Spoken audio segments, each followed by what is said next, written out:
El hijo de Papaloapan. El gusto es mío. Totalmente de acuerdo con esa expresión que acabas de utilizar. Soy del Papaloapan. De muy temprana edad me dediqué a los derechos humanos, a su protección, al juicio de amparo, varios procesos constitucionales.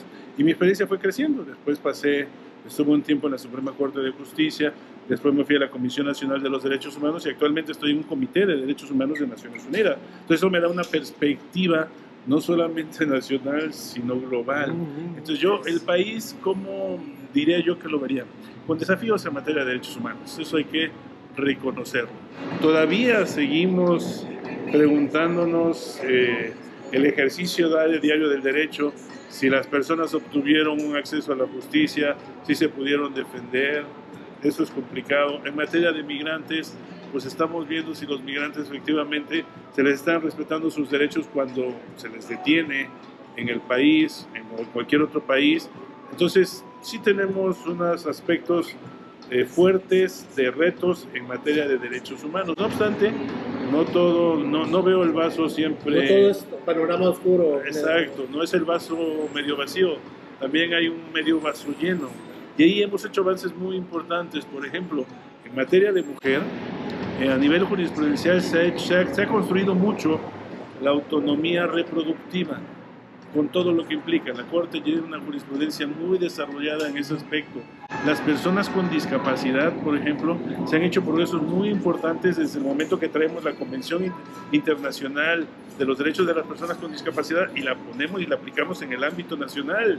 Entonces hay criterios muy interesantes del Poder Judicial, en donde nos dicen, por ejemplo, que cualquier decisión que afecte a las personas con discapacidad, si no se les tomó en cuenta, si no se hizo una consulta libre, informada, de buena fe, como debe ser, pues entonces se les están violando sus derechos humanos. O sea, pero sí ha habido un avance tremendo. ¿En qué será, doctor? ¿En un lapso de 30 años? ¿O en qué momento a lo mejor se dio este cambio tan avanzado, tan acelerado? Yo creo que muy buena parte es cuando México entra al concierto de lo económico regional, recordarás.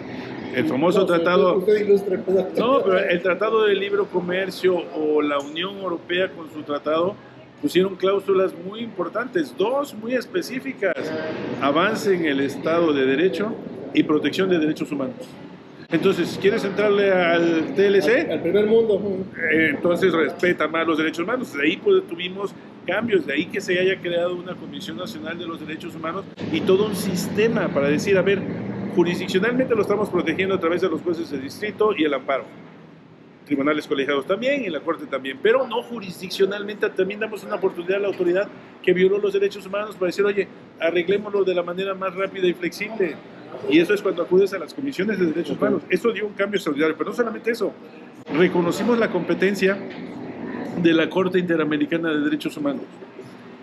Antes lo veíamos muy lejos, en el 89 lo reconocimos y dijimos, a partir de 89 llegará un caso, nos alcanzará el destino y entonces la Corte Interamericana nos puede condenar.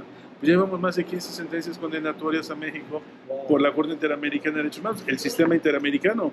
Entonces, ¿qué ha hecho? Que pongamos más atención en derechos humanos. Pero no solamente eso, existen 10 instrumentos internacionales en materia de derechos humanos. Está, por ejemplo, la Convención Internacional contra la Discriminación. Está el Pacto Internacional de Derechos Económicos, Sociales y Culturales. Está el Pacto de Derechos Civiles y Políticos. Está la Convención contra la Discriminación de la Mujer. Está la Convención contra la Tortura, está la Convención de la Niñez, está la Convención de Trabajadores Migratorios, de la cual yo formo parte en el comité correspondiente, está el Protocolo de Prevención contra la Tortura, está la Convención sobre Personas con Discapacidad y está la Convención contra la Desaparición Forzada. 10 instrumentos internacionales que México ha suscrito.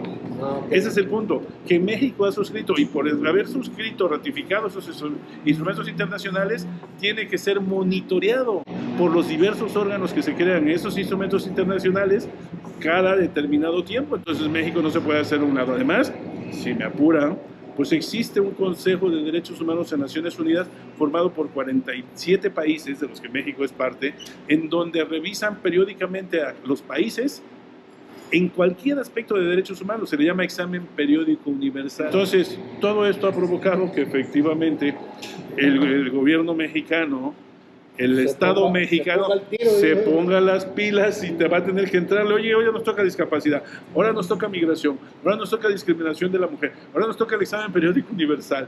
Hay un concepto, oye, ahora es la Corte Interamericana, oye, ahora es el amparo, oye, ahora es la Comisión Nacional o la Comisión Estatal de Derechos Humanos. Todo esto hace pues que tengamos una fuerte presencia de derechos humanos y de su protección. O sea,